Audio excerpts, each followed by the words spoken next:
أحيانا بعدما أماتنا وإليه النشور. أشهد أن لا إله إلا الله وحده لا شريك له وأشهد أن محمدا عبده ورسوله. اللهم صل وسلم وبارك على سيدنا محمد وعلى آله وصحبه ومن والاه. Al-Karamatan namun sejalan agama sama kepada Allah Subhanahu Wa Taala. Mudah beliau selalu biasa istiqomah melakukan Allah dan kita semuanya bersama-sama kita hormati para alim, para ulama, para sesepuh, berkhusus Bapak Ibu jemaah subuh berbahagia. Kembali dan kembali kita bersyukur kehadirat Allah Subhanahu Wa Taala, yang mana pada pagi hari subuh yang penuh berkah ini, walaupun hujan di subuh ini, namun tidak mengurangi istiqomah kita melaksanakan sholat subuh secara berjamaah. Mudah-mudahan semua nilai ibadah yang sudah kita tunaikan semoga diterima dan diterima Allah Subhanahu Wa Taala. Salam kepada baginda Rasulullah sallallahu alaihi wasallam. Allahumma shalli ala sayyidina Muhammad wa ala ali sayyidina Muhammad. Bapak Ibu hadirin jemaah yang berbahagia, mari kita simak kajian bersama yang disampaikan Ustaz tentunya. Mudah-mudahan apa yang disampaikan kepada kita semuanya akan bermanfaat, menambah wawasan kita dan selalu istiqomah semangat kita melaksanakan perintah Allah Subhanahu Wa Taala. Baik, kita menyampaikan kalimahnya, kita simak bersama. Waktu diserahkan kepada Ustaz. Biasanya ada sesuatu di Ustaz. Jadi mungkin bacaan tafsirnya dulu. Jadi kalau ada jemaah yang bertanya, maka akan didiskusikan bersama. Itu mari kita sama-sama kita simak bersama apa yang disampaikan Ustaz terus. Demikian, terima kasih atas perhatiannya. Apabila bersyukur.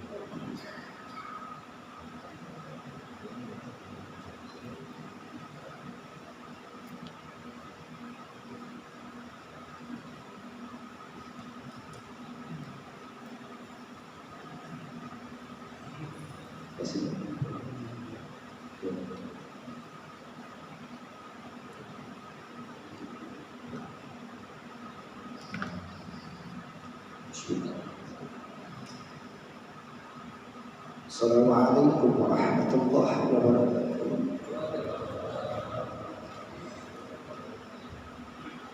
Alhamdulillahi wa sadaqa wa'ata. Asyhadu an la ilaha illallah wahdahu la syarika lah. Wa asyhadu anna Muhammadan abduhu wa rasuluhu la nabiyya ba'dah. Allahumma shalli wa sallim وبارك على سيدنا محمد وعلى آله وأصحابه المجاهدين الطاهرين أما بعد. وقال تعالى في كتابه الكريم أعوذ بالله من الشيطان الرجيم بسم الله الرحمن الرحيم يا أيها الذين آمنوا اتقوا الله حق تقاته ولا تموتن إلا وأنتم مسلمون.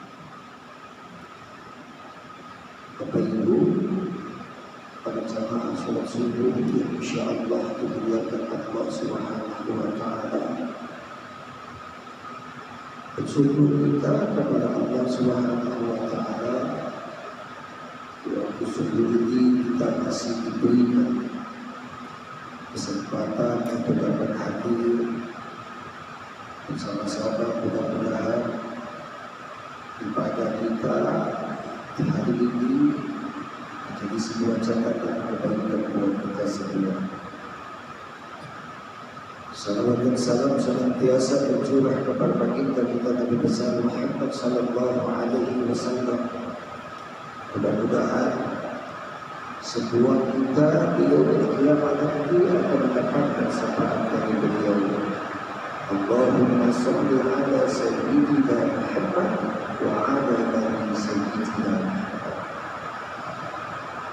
Yang saya hormati takmir masjid Jami Balai Center, ya, ketua DKM, yayasan, ketua hibah, ya, para alim ulama, sesepuh, tokoh masyarakat,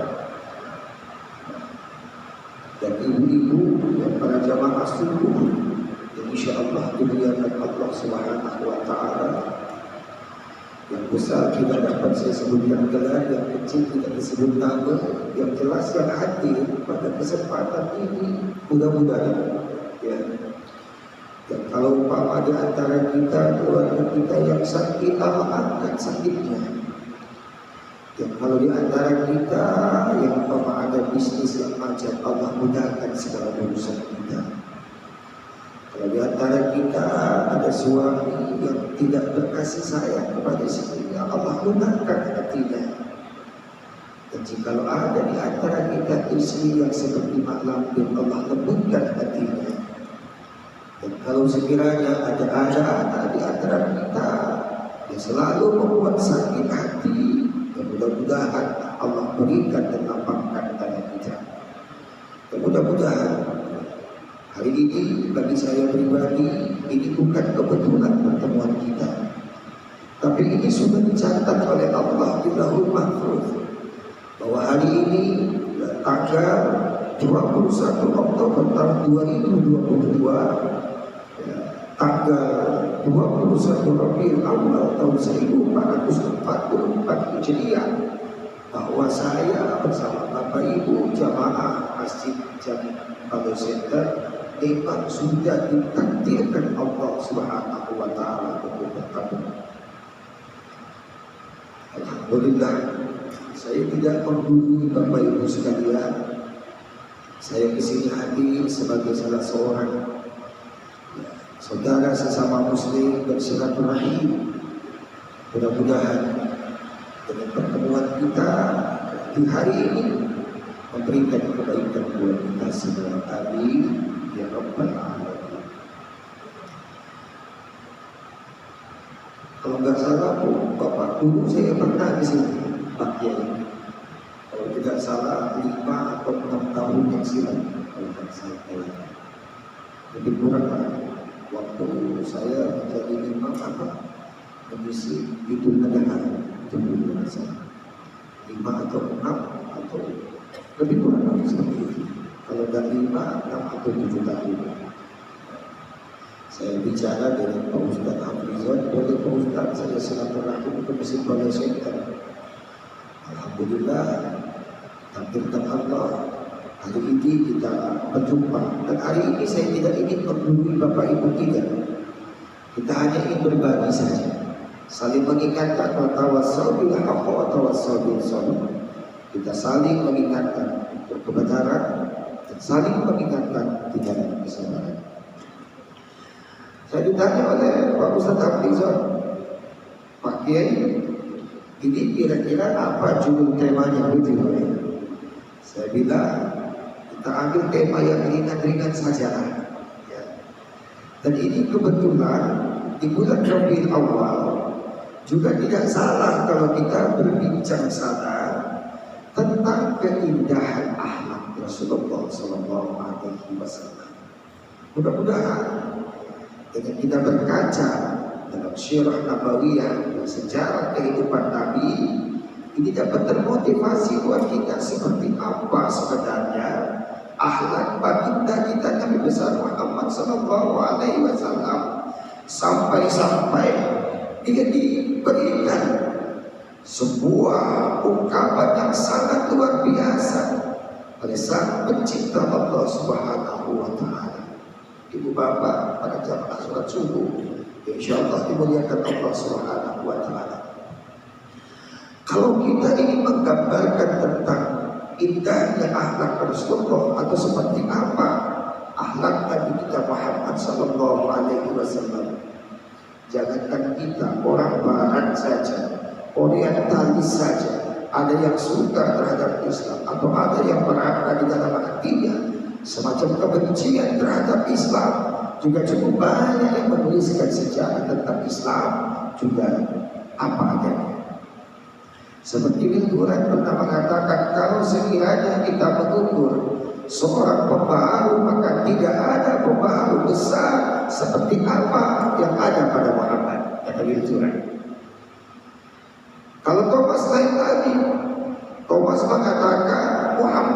seperti misiu, ya, yang jatuh dari langit, jatuh kepada pasir, meledakan dari New Delhi sampai ke Granada, kata Thomas. Kalau saudara lain lagi, bahwa agama-agama yang muncul berkembang itu dibantu oleh para penguasa lainnya, tapi tidak halnya seperti Islam, dia dibawa oleh seorang anak yatim. Nah, kalau kita bicara tentang bagaimana akhlak Rasulullah Sallallahu Alaihi Wasallam yang digambarkan oleh orang-orang seperti orientalis untuk menggambarkan Islam, maka tentu mereka tidak akan sanggup menggambarkan tentang keindahan akhlak Rasulullah Sallallahu Alaihi Wasallam. Kenapa? Karena mereka tidak beriman kepada Rasul. Kenapa? Karena mereka tidak hidup pada masa Nabi. Kenapa? Karena mereka tidak mengimani Nabi. Mereka menggambarkan tentang keindahan akhlak Rasulullah hanyalah sampai kepada mereka tentang sejarah Rasulullah Sallallahu Alaihi Wasallam, tapi ingin menggambarkan tentang keindahan akhlak Rasulullah Sallallahu Alaihi Wasallam tidaklah mungkin mereka dapat menggambarkannya. Dan kita Bapak Ibu, Bilal bin Rabah atau Umar bin Khattab ketika didatangi Yahudi ini bertanya minta menggambarkan keindahan akhlak Rasulullah, Umar pun tak sanggup. Kata Umar, Yahudi, kalau kau minta menggambarkan tentang keindahan akhlak Nabi kami, kau pergi aja ke Bilal bin Rabah. Bilal bin Rabah yang dekat dengan Nabi, yang setiap saat mengumandangkan azan saja, tidak sanggup dia melukiskan tentang keindahan akhlak Rasulullah Sallallahu Alaihi Wasallam. Jangankan Bilal, ketika Yahudi ini sampai kepada Ali bin Abi Thalib dan Yahudi ini bertanya kepada Ali, ya Ali, kau lukiskan kepadaku tentang akhlak Nabimu. Kata Ali berkata kepada Yahudi, hei Yahudi, kau meminta kepadaku untuk melukiskan tentang indah akhlak Rasulullah. Sekarang aku minta kepadamu untuk melukiskan keindahan dunia. Kata Yahudi, tidak gampang bagimu untuk melukiskan tentang keindahan dunia.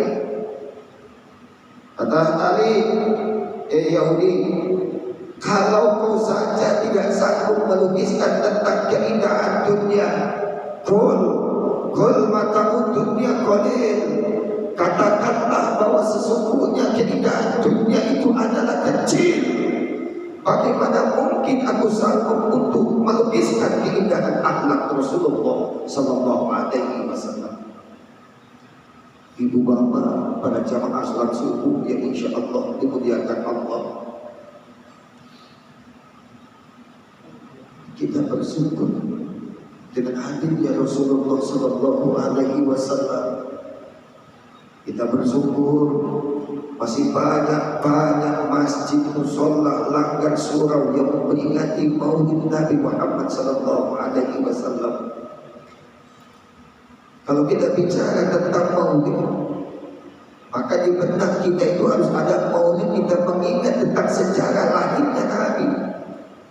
Kalau kita bicara tentang sejarah lahirnya Nabi, berarti kita bicara tentang kronologi kehidupan beliau yang disebut dengan Syiarah Nabawiyah. Nah, oleh karena itu kita tidak boleh sebagai seorang muslim yang baik, kalau ditanyakan untuk apa kita memperingati Maulid, jawabannya tidak lain adalah sebagai salah satu kecintaan kita kepada baginda kita Nabi besar Muhammad Sallallahu Alaihi Wasallam. Kalau Nabi Musa saja ya puasa di bulan Ashura karena dia diselamatkan Allah dari kejaran Fir'aun ketika terbelah lautan. Oh iya, Nabi Muhammad Sallallahu Alaihi Wasallam yang dinyatakan oleh Allah, tidak aku ciptakan, ya, tidak akan aku bawa arsalnaka illa rahmatan lil alamin, bahwa Nabi itu diutus oleh Allah untuk seluruh alam semesta ini.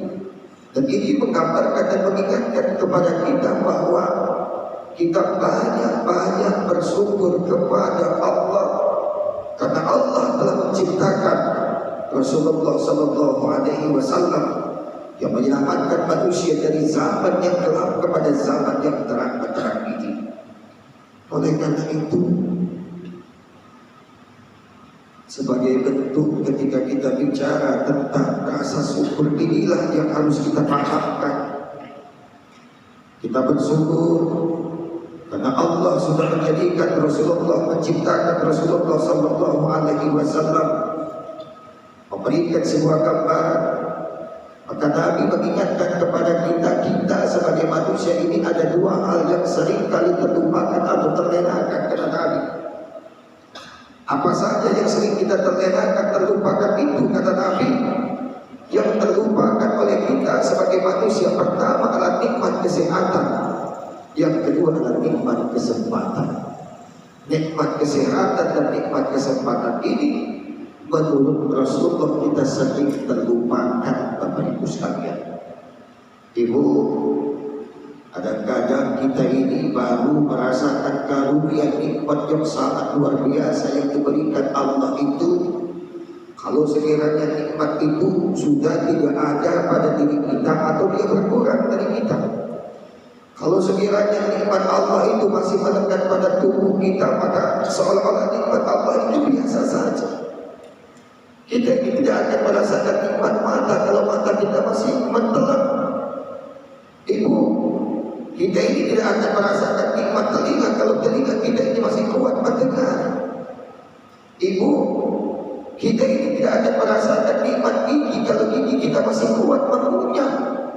Bu, kita ini tidak akan merasakan nikmat tangan ketika tangan kita masih kuat menggenggam. Kita ini tidak akan merasakan nikmat kaki ketika kaki kita masih kuat melangkah. Kalau nikmat Allah itu masih ada pada diri kita, maka seolah-olah nikmat Allah itu biasa-biasa saja. Dan kita ini baru akan merasakan karunia nikmat Allah kalau nikmat itu berkurang atau sudah tidak ada pada kita lagi. Oh, kita ini baru merasakan nikmat mata kalau mata kita mulai kabur, Ustaz. Oh, kadang-kadang kita ini baru merasakan nikmat gigi kalau gigi kita sedang sakit. Kita ini baru merasakan nikmat telinga kalau telinga kita kurang pendengarannya. Kita ini baru akan merasakan nikmat tangan kalau tangan kita sudah tidak kuat menggenggam lagi. Kita ini baru merasakan nikmat kaki kalau kaki kita sudah mulai gembong. Kalau dia biasa saja, maka seolah-olah nikmat Allah itu biasa saja. Makanya Allah ingatkan kepada kita berulang-ulang kali. Allah ingatkan kepada kita dalam surat Ar-Rahman sampai 31 kali Allah ulang-ulang kalimat itu. Nabi ayyi ala'i rabbikuma tukadziban. Nikmat manakah yang ada kamu dustakan? Nikmat manakah yang ada kamu dustakan? Kadang-kadang saya berpikir, kok Tuhan sampai 31 kali mengulang-ulang kalimat itu? Otak saya yang dangkal, otak saya yang kotor, berpikir apa Allah itu kurang kerjaan sampai 31 kali harus mengulang-ulang dengan kalimat yang sama, dalam ayat yang sama, dalam surat yang sama. Abi ayyi ala'i rabbikuma tukadziban. Nikmat manakah yang hendak kamu dustakan? 31 kali Allah ulang-ulang itu dalam tafsir Al-Bayan yang ditulis oleh Profesor Dr. Hasbi Asyidiki, bahwa 31 kali Allah ulang-ulang kalimat itu, tidak lain Allah akan mengokohkan nikmat-nikmat yang telah Allah berikan kepada manusia. Oleh karena itu kita bersyukur kita dijadikan Rasulullah sebagai uswah dalam kehidupan kita. Kalau kita bertanya apakah kita sanggup untuk menggambarkan indahnya akhlak Rasulullah, tadi sudah saya sampaikan, Umar bin Khattab tak bisa, Bilal bin Rabah pun tak akan sanggup, Ali bin Abi Thalib mengatakan silakan kau melukiskan keindahan dunia, baru aku akan melukiskan tentang keindahan akhlak Rasulullah Sallallahu Alaihi Wasallam. Itu menunjukkan bahwa akhlak Rasulullah itu sangat luar biasa. ibu bapak, dalam sebuah riwayat ketika Ibnu Hisam bertanya kepada Aisyah tentang akhlak Rasulullah sallallahu alaihi wasallam, kata Aisyah, apakah kau membaca Quran? Iya, kata Hisam, saya membaca Quran. Kata Aisyah, akhlak Rasulullah itu Quran. Kalau Aisyah mengatakan akhlak Rasulullah itu adalah Al-Quran, ibu, Al-Quran itu bukan bahasa biasa. Al-Quran itu bukan bahasa, dia kalam Allah, dia kalamnya Allah subhanahu wa ta'ala. Kalaulah sekiranya seluruh samudra yang ada di dunia ini dijadikan tempat tinta menulis, belum selesai, sudah habis. Kalau sekiranya seluruh pepohonan dijadikan tempat menulisnya, belum selesai, dia sudah habis. Menunjukkan bahwa sangat luar biasanya kalam Allah subhanahu wa ta'ala. Dan bagaimana Aisyah mengatakan bahwa akhlaknya Rasulullah sallallahu alaihi wasallam itu adalah Al-Quran. Dalam riwayat yang lain, Abdullah bin Umar dengan